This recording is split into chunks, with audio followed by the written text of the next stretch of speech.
Oh my God, Aaron!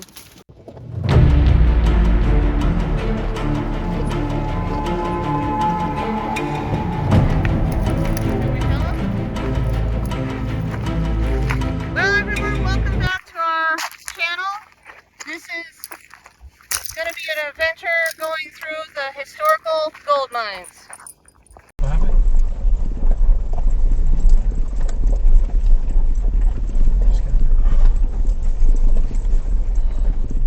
There it is. Yeah, there it is. Right there. Yeah, right there. Cool. Excellent.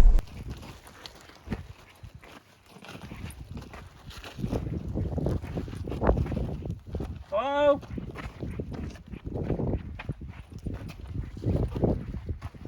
And it doesn't seem... Just trying to look. Don't see anything from Finnick. If there was something in there, he'd be on guard. Yep.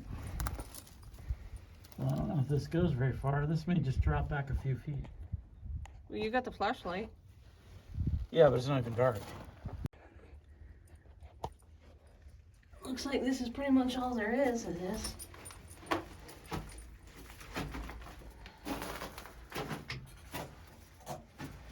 There's definitely been people in here. Birds too. Can almost stand up straight in here, but not quite. And I'm about 5'6", something like that. What? I said on a good day. Ha ha. Yeah, but look at this, a little black rock.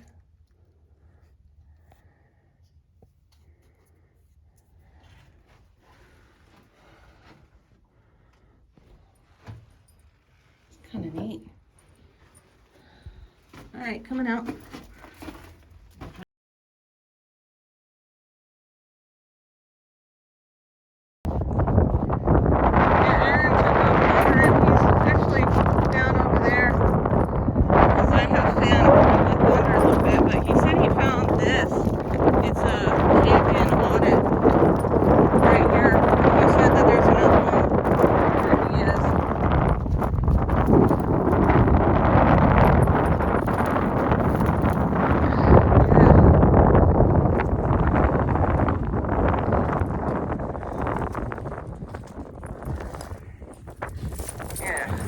If you can tell,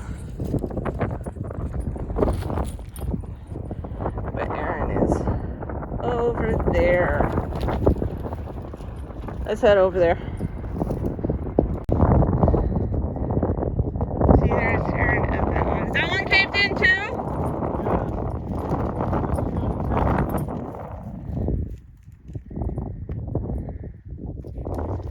Be careful.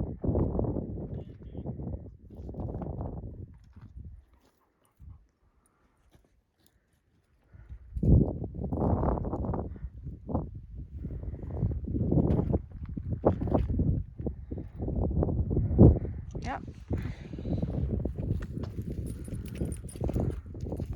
So we found these, I don't know if they were stone buildings or structures. Might have been where the miners actually stayed while they went work to claim. This is all that's left of them.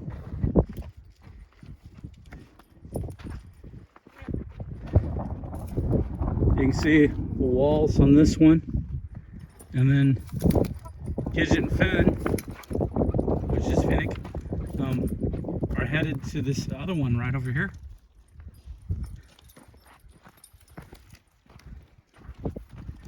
There's glass everywhere. Broken glass everywhere.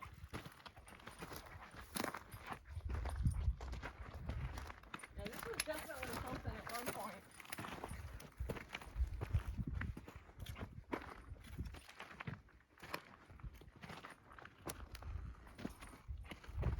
Leaving a little hole here for like a fireplace or something. Careful, Finn. Yeah. That's cool. Well, do you think this had a roof and everything at one time? I don't know. It's possible. I don't see any signs of wood. Neither do I. But there are a lot of these cans out here.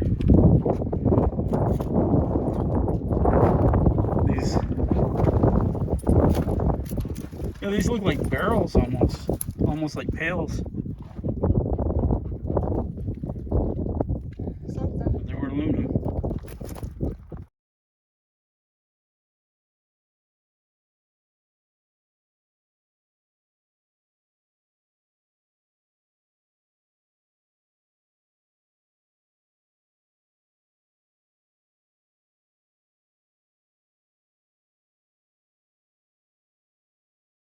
The story of La Fortuna Mine. Gold discovered, mine operations, a tough breed. The Fortuna vein was discovered accidentally on 22nd December 1894, by 3 ranchers and part-time prospectors named William Halbert, Charles Thomas, and Albert Laurent. Allegedly looking for lost or stolen cattle, the men pushed some stones together on a chilly December evening to hold a coffee pot in their hot campfire. The next morning, one of the men noticed that the fire had melted what looked like gold from one of the stones. The men followed a dry wash, looking for the source of the stones, and observed a rose-colored quartz vein some 20 feet wide, stained with copper and covered with iron oxide. They discovered one of Arizona's most valuable gold mines. Soon after their discovery, the men filed 7 claims consisting of 132 acres surrounding their original find.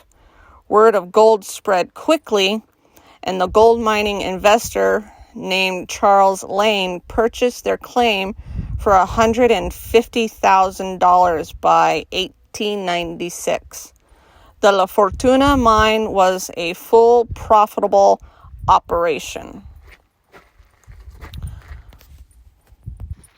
Okay, let's actually check out this hole, shaft, I guess, or hole. Holy smokes, look at that. That's a hole. Wow. That's a hole.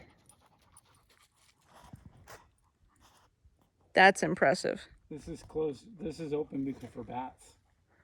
That would make sense.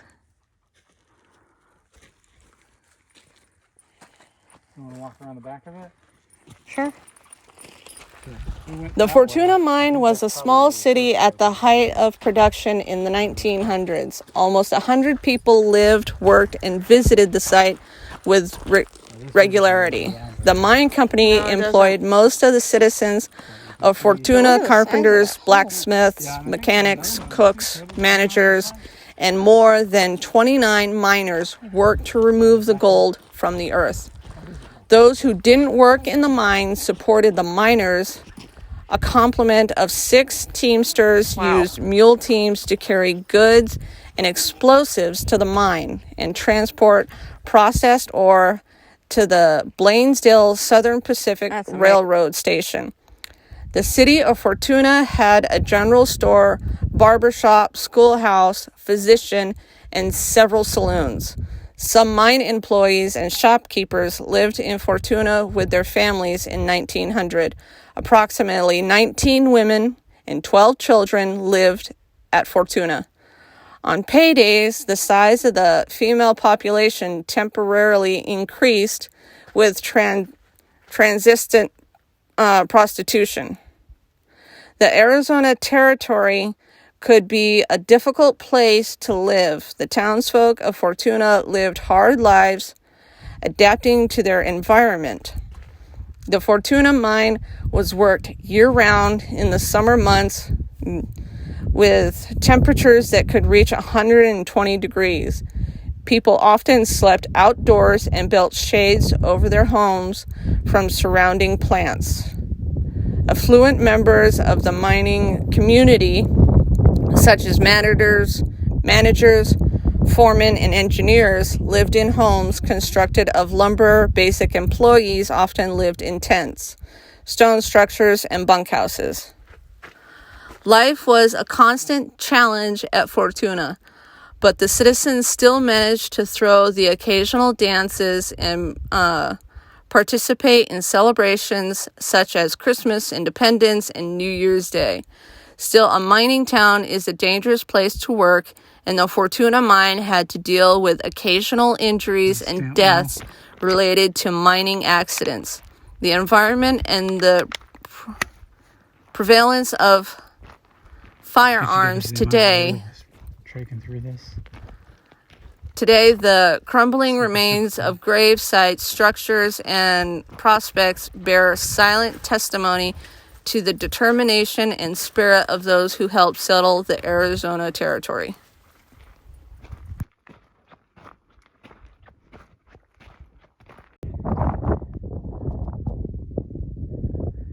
I don't know if you guys can see this real well, but that little hole is the remaining part of this shaft that's open for bats.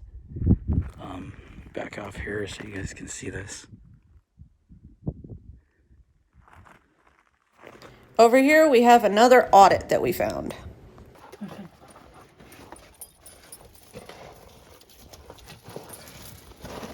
Watch your head. Oh my God, Aaron! And don't worry, Finnick is okay. He did not get hurt.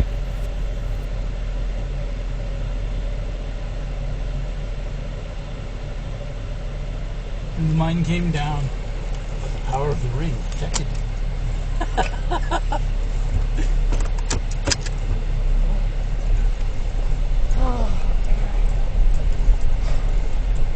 So, why don't we make Camino Diablo AG Adventures sometime? We'll go off the side, and we can get some mines in at the same time.